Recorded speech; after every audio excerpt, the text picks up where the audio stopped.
Olá, meus amigos, estamos aqui iniciando mais um Na Mesa com David Pimentel. E como sempre, com grandes convidados e convidados ilustres. Convidados que venceram na vida e é claro que nunca é por acaso, vem de uma história, uma experiência e de muita base, aliás, que foi consolidada com a sua visão estratégica e também visionária de conquistar aquilo que teve. E hoje nós estamos aqui com o nosso grande amigo Rodrigo Cascão Araújo. Fala, meu amigo, como é que você está? Seja bem-vindo, Rodrigo.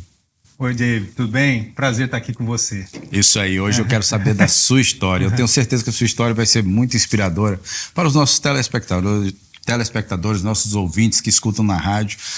Olha, a maior motivação do mundo, acredito, né, para uma pessoa que está começando a empreender é ver uma pessoa que já teve sucesso. É entender a história dela. E hoje nós queremos entender a sua. Mas primeiro eu quero começar de onde você veio, qual é a tua história, aonde que você nasceu, como que você começou para você chegar aqui nos Estados Unidos hoje e estar nessa história de sucesso que você já tem da vida, é uma longa jornada. Como que foi? Conta para mim um pouco da sua história. Ah, legal. Bom, eu sou natural de Goiânia, estado de Goiás.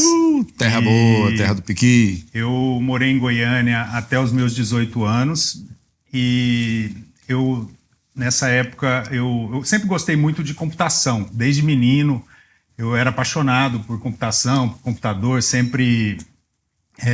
eu lembro que eu até assinava algumas revistas americanas tem uma revista que chamava PC Magazine. Sobre o assunto. Então, eu estava sempre ligado em tudo que surgia de novidades em computação. Mas eu não tinha computador, por incrível que pareça, porque na época era muito caro ter um computador, né? Então, assim, eu só fui ter acesso ao meu primeiro computador acho que com 17 anos, trabalhando na empresa do meu pai. Ele comprou um computador e aí eu comecei a trabalhar lá. E a tua história começou onde? Goiânia? Em Goiânia. E aí... como eu tinha essa paixão por computação, né, eu busquei os cursos de computação que eram os melhores na época. Então, eu prestei vestibular na UFG, em Goiás, na USP e na Unicamp. E eu passei nas três. E aí eu optei pela Unicamp e me mudei para Campinas. Né? Então, deu para ver que a gente já está falando com prodígio aqui, hein? Um cara extremamente inteligente. Rodrigo, olha só... O começo sempre é assim, muito estudo, né? Principalmente no Brasil. Sim. A maioria das vezes as pessoas estudam no Brasil para ser o quê? Um funcionário público, tentar um cargo, trabalhar numa grande empresa. Qual foi a sua história exatamente nesse momento? Você estava estudando para quê? Montar sua empresa ou trabalhar para uma empresa? Quando, assim, eu entrei no curso pela minha paixão por computação, né? Então, eu era sempre muito...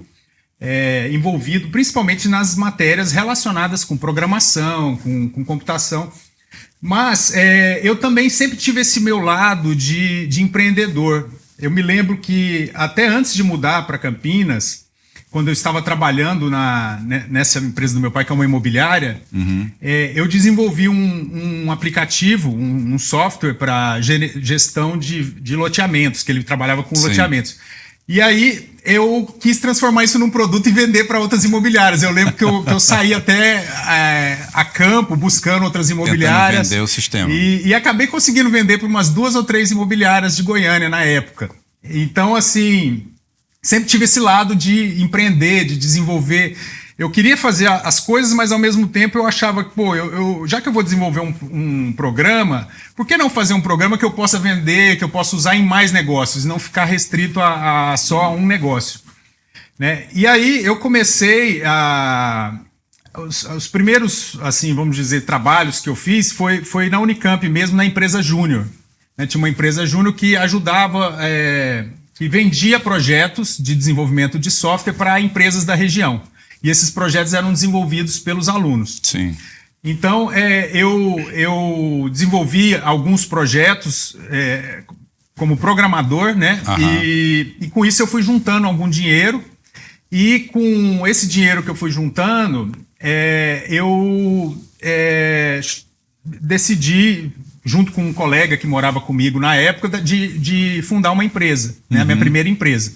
Então, isso eu estava, acho que no terceiro ano de faculdade, e aí nós fundamos essa empresa de desenvolvimento de software e começamos a oferecer o mesmo serviço que eu prestava lá para a empresa júnior da Unicamp, comecei a oferecer para outras empresas ali na região. Mas foi difícil no começo, né? Ninguém conhecia e a gente também ainda estava, assim, tinha o lado da faculdade que a gente tinha que atender. Isso você acreditando naquele processo. Mas acreditando naquele processo. E o que nós, assim, como que a gente começou realmente a conseguir negócios, né? A gente tinha um programa de incubação, eu lembro, na Unicamp, que você podia aplicar, e aí se você fosse selecionado, você ganhava um espaço dentro de uma incubadora de empresas, como se fosse uma sala onde você podia ter ali, tinha um mobiliário, mas você tinha que levar os equipamentos, e foi assim, participando dessa incubadora, a gente começou a pegar aqueles produtos que eu já vinha trabalhando há um tempo, para vários segmentos. Como eu te falei, trabalhava com imobiliária, depois trabalhei com óticas, desenvolvendo software para óticas, depois eu fiz um produto para lojas de comércio em geral. Até no momento você está criando experiência também, né? Exatamente. E aí a gente começou a buscar empresas e aos poucos ia conseguindo os primeiros clientes ali, né, na região. Isso lá na região de Goiânia? Não, isso em Campinas já. Isso você já tinha ido para Campinas? Eu já estava em Campinas. Então vamos ver essa história. É uma coisa interessante, porque aqui nos Estados Unidos, por exemplo, a gente tem o Vale do Silício, que as pessoas saem de outros estados e vão para a Califórnia, para o Vale do Silício, para trabalhar com tecnologia, porque lá é o local. E outros que saem para uma vida mais artística, vai para Nova York e assim por diante. No Brasil, São Paulo e Rio de Janeiro sempre foi a casa daquelas pessoas que querem trabalhar não somente com tecnologia, mas também no mundo artístico. No seu caso, para você empenhar melhor e você trabalhar a sua empresa, começar e você ter mais clientes, você teve que ir para Campinas, que é ali perto de São Paulo. Com essa visão, por exemplo, eu quero te trazer aqui uma pergunta, porque como a gente também tem muitos seguidores, também telespectadores também de Goiânia, e o mundo, né? Aliás, o Brasil inteiro pensa, Goiânia não tem mais essa visão hoje, né? Porque antes tinha, na tua época tinha essa visão que Goiânia é uma roça. Não, Goiânia não tem tecnologia, Goiânia não tem nada disso. E olha só, a gente está vendo mais um grande profissional, mais um grande empreendedor, grande empresário que saiu de Goiânia, estudou em Goiânia e depois saiu para o mundo afora para pegar e trazer os seus empreendimentos, seus investimentos, e hoje tem uma grande empresa. Daqui a pouco a gente vai chegar lá. Mas nesse contexto de história no Brasil, o que é Goiânia hoje para você, nesse aspecto, tecnologia e versus São Paulo? Eu, inclusive, tenho ainda uma ligação muito grande com Goiânia, porque minha família está lá e o meu irmão também, de certa forma, trabalha... tem uma ligação com a minha empresa, porque ele montou como se fosse um representante da minha empresa ali na região. E, assim, a gente tem hoje vários clientes ali na região de Goiás. É um mercado muito... dinâmico hoje, né? Muito dinâmico e que, devido ao agronegócio, né, é um mercado que tem um poder de capital muito, muito forte. Então, é uma região hoje que... em várias áreas, né, na área, segmento de prestação de serviço, comércio e também a indústria, áreas ligadas ao agronegócio. Então, é uma região, com certeza, que hoje, bem mais do que naquela época, é muito forte em termos econômicos. E é um mercado mudou muito, né? Mudou muito, com certeza. Mudou muito. E qual foi aquele momento que deu aquela virada assim? Você falou, poxa, agora virou, então, agora realmente eu... vou ter uma empresa mesmo, assim, que realmente vai tomar conta do mercado. Porque hoje você tem um mercado bem grande. Né? Assim, quando eu fundei essa primeira empresa, né, eu falei para você que tinha um sócio, só que o meu sócio, ele tinha uma visão um pouco diferente da minha. Ele queria meu sócio ele queria trabalhar mais na parte de consultoria e para atender grandes empresas, desenvolvendo soluções customizadas para grandes empresas. E eu sempre fui da linha mais de produtos, de ter produtos que eu pudesse, um mesmo produto, vender para várias empresas. E aí chegou um momento que a empresa já estava aí começando a crescer, mas a gente começou a entrar num certo atrito, porque ele queria ir para um lado, eu queria ir para o outro. E onde eu decidi sair, né? Então foi um momento até difícil para mim, porque foi um momento que a empresa estava recebendo um investidor que ia pôr dinheiro na empresa, mas eu não estava feliz ali, porque eu vi... Eu não estava confortável, porque eu vi que eles estavam indo para um caminho que não era o que eu acreditava. Então eu tomei uma decisão difícil, que foi sair da empresa no momento que ela estava crescendo e começar do zero. Então eu saí, na verdade eu também sempre mantive meu lado acadêmico, então na época eu já tinha feito mestrado e eu estava começando um doutorado na Unicamp. E aí eu meio que, quando eu saí, eu voltei a olhar mais para o lado acadêmico, mas eu também, em poucos meses, eu já estava com uma empresa nova. Eu não fiquei muito tempo sem ficar atuando como empresário. E, Rodrigo, nesses momentos assim, o emocional, ele abala muito.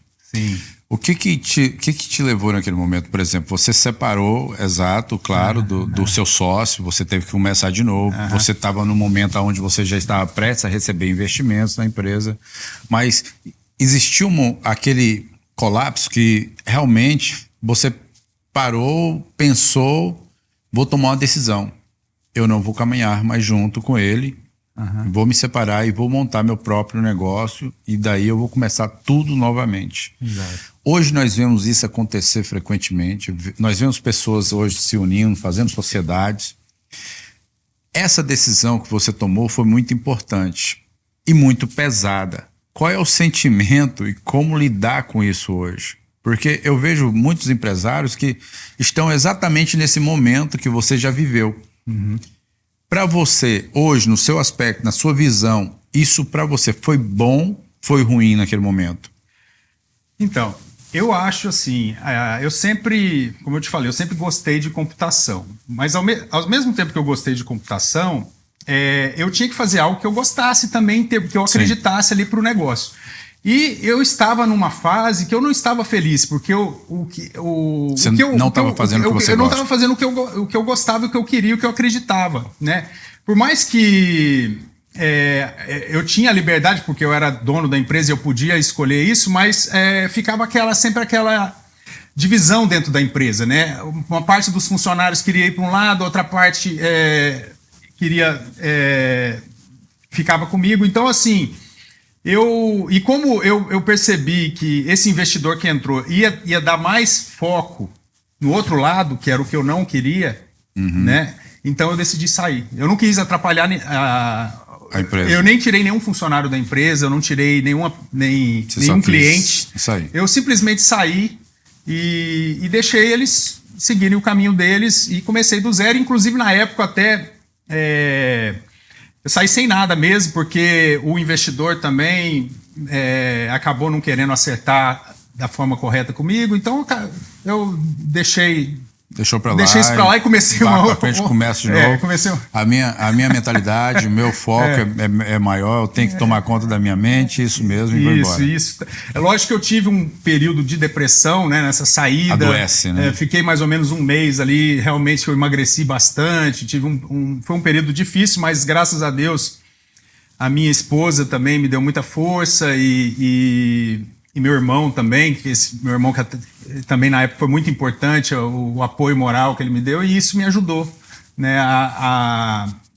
E aí, em pouco tempo, eu já vi uma outra oportunidade de começar uma empresa nova e em coisa de 2, 3 meses eu já estava com uma nova empresa e o trabalho te ajuda, né? Quando você começa a trabalhar, aí você...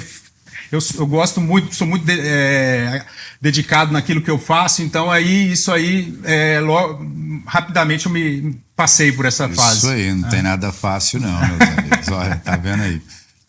Não é fácil, né? São decisões que têm que ser tomadas no meio do caminho que só você vai poder tomar essa decisão. Nesse caso, o Rodrigo ele tomou uma decisão muito importante que vai nos levar exatamente a outra fase da vida dele, que é a fase onde ele está hoje, né, onde ele já chegou. Rodrigo, conta pra gente agora aonde você está, como que a sua empresa está. Eu já sei, né, aqui eu já sei dos bastidores, já sei a história, né, daquilo que é o Rodrigo hoje. O Rodrigo realmente é uma pessoa que cresceu muito, muito no mercado, no segmento que ele tem.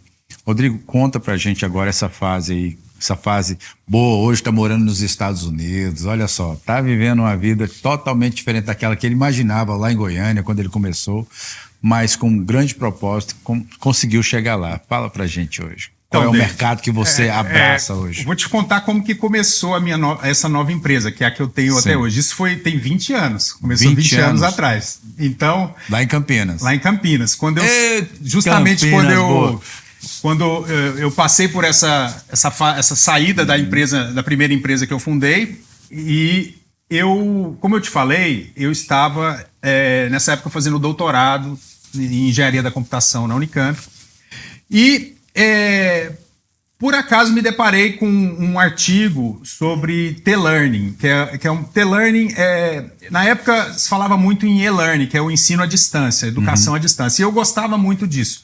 Só que esse artigo de T-Learning falava sobre um projeto na Europa que explorava a educação via televisão, utilizando a televisão digital, que na época nem tinha começado ainda no Brasil. Já estava em operação na Europa, mas não tinha começado no Brasil. E aí, eu me encantei muito com essa questão da televisão digital. A hora que eu li esse artigo... Raiz, no começo. Então, isso aí sabe como... Eu me encontrei com aquele projeto. E aí, eu escrevi um projeto para a FAPESP, eu lembro, Fundação de Amparo à Pesquisa do Estado de São Paulo. E com base nessa ideia desse artigo que eu li, e esse projeto foi aprovado. E aí eu consegui um recurso para montar um laboratório, e eu trouxe os equipamentos da Europa. E aí eu pude começar a entender melhor essa tecnologia, a estudar a partir desse laboratório. E aí, alguns meses depois que eu já estava com esse laboratório, eu decidi começar a dar um curso nessa área.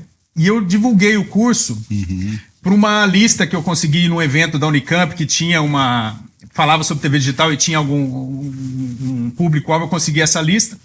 Eu divulguei. E, para minha surpresa, eu enchi uma turma com quase 30 pessoas e veio gente da Record, veio gente da Globo. Uau! Então, assim, foi aí que eu vi como aquele mercado estava realmente emergindo e eu já tinha um conhecimento, porque eu já estava trabalhando com isso há um tempo, com esse laboratório. E aí, a partir do momento que eu comecei a dar esses cursos, eu fui ficando mais conhecido no mercado. E eu fui participando de outros grupos de pesquisa, de outros projetos. E com isso eu comecei a desenvolver os primeiros produtos para atender esse mercado, atender justamente as emissoras de TV. E aí, quando o sistema foi lançado no Brasil em 2007, eu fui a primeira empresa que estava pronta para oferecer isso para as emissoras, com equipamentos da área que eu trabalhava, né? Que é a parte de geração de informações de guia de programação, de closed caption, de interatividade que vai no sinal. Então, eu já comecei... Quando o sistema começou, tinha 7 canais no ar em São Paulo. Os 7 estavam usando a nossa solução, a nossa tecnologia. Uau! E, a partir desse momento, o sistema começou a crescer Brasil afora, né? E nós fomos crescendo junto. Que deu boom naquele momento. E sempre em parceria com as emissoras, né? Com a Globo, com a SBT, com a Record, com a Band, trazendo solução ali para eles no stream, né? Que era assim, naquele momento? Naquele momento ainda não tinha chegado no streaming. Não tinha chegado. Não tinha, isso foi em 2007. 2007, quando começou. O streaming começou em 2008. O YouTube foi lançado em 2008, 2009, quando começou o Netflix. Nossa, né? Rodrigo, você Então isso aí foi antes. Eu tenho que andar colado em você. O que é que tá chegando aí agora? Porque o Rodrigo ele é bem adiantado. Mas aí a gente... esse sistema, na verdade, porque na época o sistema de TV no Brasil era analógico. Sim. Né? Pau-M, né? Uma tecnologia analógica, aquelas TVs de tubo, né? Lembra aquela anteninha que você colocava um bombril para conseguir pegar o sinal? Mexendo. Então, foi feita a transição para um sistema digital, onde você tinha uma melhoria de qualidade de imagem, de som, e esse sistema já permitia um certo nível de interatividade do telespectador com a programação. Você conseguia mandar, junto com o programa de TV, alguns aplicativos simples, mas já era um início do que a gente tem hoje, que é uma TV baseada em aplicativos, né? E aí, durante muitos anos, eu trabalhei só com essa expansão da televisão digital. Brasil, depois isso foi para a América Latina, porque mais de 12 países seguiram o mesmo padrão que o Brasil. E aí a gente foi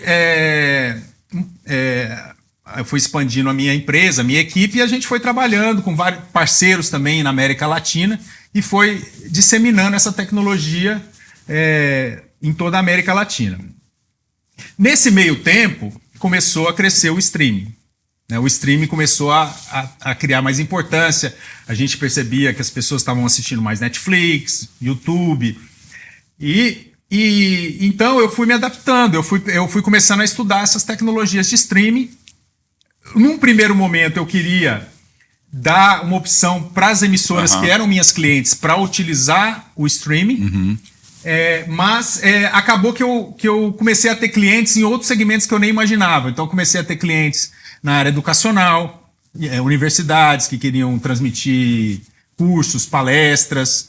Eu comecei a ter clientes na área religiosa, igrejas que queriam transmitir cultos e missas.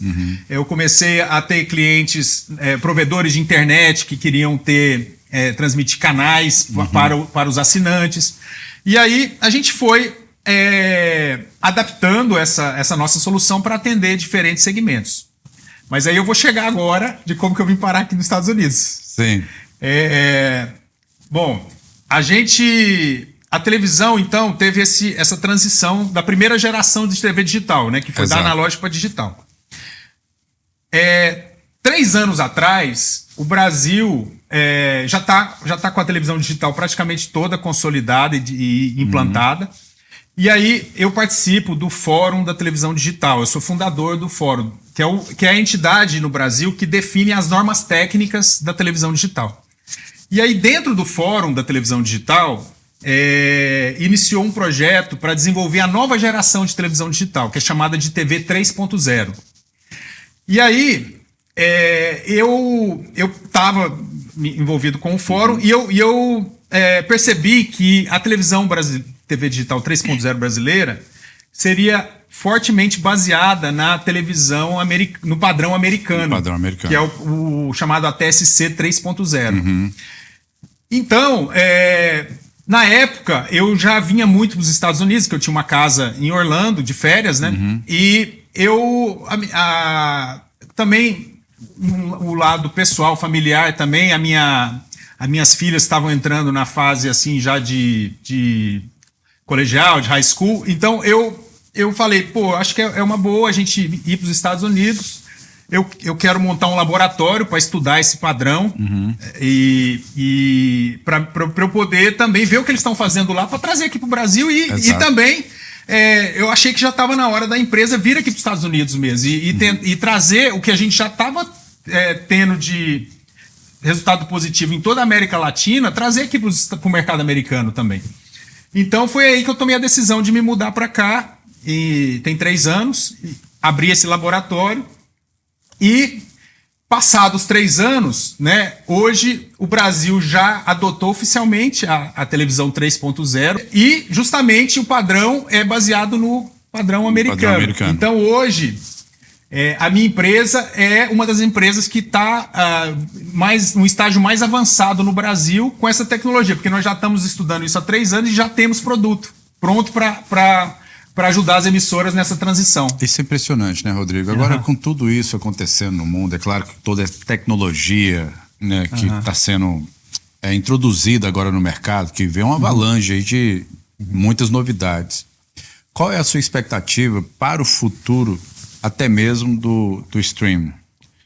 Qual é a expectativa para essa nova modalidade, essa nova visão? É que nem você falou, você estava falando para mim, hoje a turma está assistindo YouTube na televisão. Tudo é na televisão, Netflix é na televisão, tudo, mas através desse formato de transmissão. Não é mais com antena, não é mais... Hoje tudo é digital e, é claro, nesse nível diferenciado, que é aquele modelo americano que você está levando para o Brasil. Qual é a sua visão agora para o futuro nesse mercado? Então, esse mercado de streaming, ele se tornou muito competitivo. Por quê? Justamente a gente tem as big techs, né, que entraram nesse mercado. Né? A Amazon, a Apple. Sim. Né? O Netflix também é considera uma big tech. Então, assim, o mercado de mídia, tradicionalmente, você tinha empresas, né? Por exemplo, aqui nos Estados Unidos você tem a NBC, ABC, CBS, né? Que são as grandes redes. E no Brasil, Globo, SBT, Record. Então, assim, você tem o mercado tradicional de mídia que começou a enfrentar a competição Sim. com as plataformas de streaming. E as plataformas tinham um modelo que era baseado em assinatura, mas atualmente os próprios televisores estão com modelos que são grátis também, que era o modelo justamente da TV aberta, né? Que era um modelo que é monetizar com anúncio. Você ganhar dinheiro com anúncio, mas não cobrando para entregar a televisão. Só que hoje você compra uma televisão, qualquer televisão Smart TV que você compra, ela já vem lá com 200 canais abertos, que você não paga, né? Sim. Então, assim, as emissoras, elas começaram a ter essa concorrência e uma coisa que estava incomodando é porque os fabricantes de TV, eles estavam cada vez deixando a TV aberta mais escondida ali da... Na hora que você ligava a TV, você não via a TV aberta, você tinha que entrar no menu lá para achar onde que você ia conseguir chegar. Quem paga mais fica na frente, né? Exato. E aí, esse padrão novo, né, da forma como ele está sendo adotado no Brasil, a proposta é dar uma nova relevância para a TV aberta. Então, isso já está até no decreto que foi assinado. Esse sistema novo, que ele é chamado de DTV+, ele vai ter que estar bem destacado. Na hora que você ligar uma TV, ele vai ter que aparecer em destaque ali. Vai ter que ser o primeiro ícone ali que você vai ver na tela. Sim. E ele vai estar no controle remoto também, o botão DTV+. Então, eu acredito que com isso, a TV aberta, que ainda é muito relevante no Brasil, né, em termos de audiência, ela vai ter uma condição de competir melhor com o streaming. Entendo. Porque ela, além de ter essa garantia que ela vai estar aparecendo para o telespectador, a tecnologia nova vai permitir que ela ofereça um conteúdo de tanta qualidade como o Netflix, como uma Amazon, um conteúdo 8K, um conteúdo com áudio imersivo, uma série junto com a programação linear que ela entrega, aquela programação que a gente está acostumado, vai também ter serviços de vídeo on demand, que você vai poder escolher o que você quer assistir. A inteligência artificial vai começar a entrar ali também e entregar uma TV mais personalizada para as pessoas, com anúncios personalizados. Então, tudo isso é o que vai ser viabilizado agora com essa nova tecnologia. Então, eu acredito muito que, tanto no Brasil, com a TV 3.0, como nos Estados Unidos, com o ATSC 3.0, que agora também, esse mês, né, agora em outubro, deve já haver uma regulamentação aqui no sentido de tornar obrigatório também essa transição e definir um prazo. Então, eu acredito que esse mercado é um mercado muito importante e que vai... E eu acredito também que ele é relevante porque as pessoas querem assistir um noticiário local, né, quer assistir programas esportivos que, às vezes, você vai assistir numa plataforma, você tem que assinar e ainda nas plataformas grátis você ainda não vê. Esses noticiários hoje estão sendo transmitidos, todos eles, por redes sociais. Hoje a maioria das pessoas estão buscando mais facilidade, comodidade e rapidez, né? Agilidade. Você acredita que agora no futuro, eu acredito bem próximo, daqui uns 5 anos, as pessoas vão continuar sentadas no sofá para assistir um noticiário? Olha, eu acredito, sabe por quê? Você pode olhar a estatística do YouTube. Hoje, o YouTube, a plataforma onde ele é mais assistido é na TV. As pessoas gostam de assistir conteúdo de vídeo na televisão. O celular, tudo bem, ele tem seu papel e vai continuar tendo seu papel. Muita gente, inclusive as novas gerações, geração Z, né, ela gosta muito de tudo ali no celular. Nesse caso, sim, ele vai transmitir ali na TV, mas querendo ou não, a gente está falando de uma rede que, de uma certa forma, é algo que você pode colocar como uma TV digital, mas são programas diferentes e até mesmo o YouTube já está adotando os shorts, né? Os vídeos curtos. Por quê? Porque isso chama mais atenção. A dinâmica do mundo hoje mudou. As pessoas estão cada vez mais querendo assistir vídeos mais curtos, mais rápidos, breves. Estão até alterando a velocidade do vídeo para tentar ver a notícia o mais rápido possível para passar a bola para frente. Eu quero escutar outra coisa. Isso pode afetar o streaming no futuro. E a outra pergunta também que eu tenho relacionado a isso é a questão de bandagem. Por exemplo, antes, para você rodar um vídeo, custava muito, era pesado. Hoje não, está ficando mais fácil.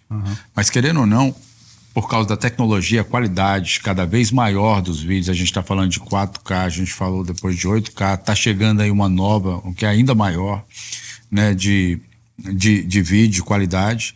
Isso cada vez mais pesa mais para o seu segmento. Como que funciona, como que vai ser a compactação para você gerar esses vídeos, eles ser lançados por exemplo, ao vivo, digamos assim, que não venha trazer nenhum corte, seja na internet, etc. Porque, é claro, a TV aberta não. TV aberta você coloca uma antena aqui, você assiste e ali está passando. Não está tendo corte, está tendo falta de transmissão. Não sei se a antena estiver colocada errada. Mas na internet é diferente, a gente precisa da bandagem. Hoje, embora a internet tenha que ser bem rápida, mas também o vídeo tem que ser mais compacto para transmitir aquilo com maior facilidade. Isso atrapalha, interfere? Como que vai ser isso aí para o futuro? Mais um diferencial dessa tecnologia da TV 3.0 é que ela não depende da internet. Então você consegue, com uma antena, transmitir TV e a programação principal do canal vai estar sempre disponível.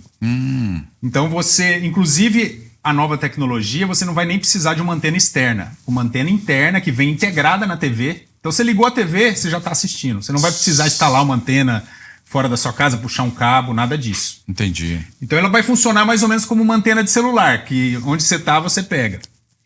Né? E então isso já é um diferencial, você não vai depender da internet. Mas, considerando que hoje todo mundo está ligado na internet, os canais de TV vão ter uma tecnologia que permite que eles entreguem os shorts que você falou, que permite que eles entreguem conteúdos personalizados, uma TV mais personalizada para a audiência. O telespectador, quando ele começar a usar a TV, ele pode se cadastrar ali. E aí, ele cadastrou, ele criou um perfil para ele. Então, na hora que ele entrar no canal, a emissora já sabe quem está ali assistindo. E ela sabe do que ele gosta. E ela pode entregar para ele o que ele quer assistir. E aí, com isso, eu acredito que as emissoras, elas tradicionais, né? Quando falo emissora, eu falo as emissoras tradicionais, elas vão saber, como sempre souberam, o conteúdo que as pessoas querem assistir. Sim. E elas vão entregar aquilo que a pessoa quer assistir e vai reter a pessoa ali. Entendo. E eu acho que... Então, por isso que eu acho que a TV aberta, ela tem uma relevância, ela vai continuar tendo uma relevância muito grande. Importante isso. Muito legal saber disso. Isso aí. Estivemos aqui com o nosso grande amigo, Rodrigo Cascão Araújo, mais conhecido como Cascão, lá na sua juventude, lá em Goiânia, quando ele saía ali na Ricardo Paranhos e... Claro, né? Era comportado esse rapaz. A cara dele é de comportado. É o nerd, como se diz assim, mas assim, com muita sabedoria, conhecimento, muita inteligência, né? Todo aspecto de empreendedorismo que ele trouxe para a vida. Acredito que são grandes lições. Eu acho que tem vários insights que você pode pegar para sua vida. Principalmente aquele no momento certo de você desfazer de uma sociedade por causa de um sonho. Você tem um projeto, você tem um plano. Às vezes só falta coragem. Coragem o quê? De seguir sozinho. Se não tem quem venha abraçar realmente a sua ideia, você faz como? Faz como o Rodrigo, segue sozinho, mas acredita na tua visão e você vai ter sucesso. Hoje o Rodrigo está nos Estados Unidos, muito sucesso naquilo que ele faz, Hoje é uma referência, é um modelo que, para nós, como brasileiros, temos muito orgulho dele, daquilo que ele faz. Rodrigo, parabéns pelo seu negócio. Muito obrigado por estar aqui com a gente hoje. Você realmente é fantástico. Eu acredito que a gente vai poder conversar mais sobre isso, porque são tanta coisa. Quando a gente fala de tecnologia, fala de TV, aí vai um mundo aí que não acaba. Isso é infinito. E esse mundo continua, né, Rodrigo? Sim, eu agradeço muito, David. Estou à disposição sempre que você precisar e agradeço aos seus espectadores aí. Rodrigo, espero que eu tenha dado algum insight, alguma coisa que possa ajudar alguém que está querendo empreender e ir atrás de seus sonhos, como você falou. Eu tenho certeza, e é claro que eu quero uma mensagem sua para o nosso telespectador que está nos ouvindo e também o nosso ouvinte que está nos ouvindo através da rádio. Olhe para aquela câmera lá e manda uma mensagem inspiradora para aquele que está começando, aquele que está com um sócio que não está seguindo o mesmo padrão de ideia e quer mudar de segmento. A mensagem que eu passo é você acreditar nos seus sonhos, né? E se tem algo que está te incomodando na sua vida, no seu trabalho, no seu dia a dia, e não está te trazendo felicidade, tenta entender isso e pensar o que você tem que fazer para buscar aquilo que você quer. E acredita, né? E com persistência, com coragem, as coisas acontecem. E principalmente, eu acredito muito em Deus, né? Então, eu acho que a gente tem também que ter sempre Deus junto com a gente. Isso aí. Muito obrigado, Rodrigo. Obrigado, abração. Gente, aqui a gente fica com mais um programa do Na Mesa com David Pimentel. Esse episódio tá formidável. Eu conto com você para o nosso próximo programa. Tamo junto. Obrigado. Beijão. Tchau, tchau.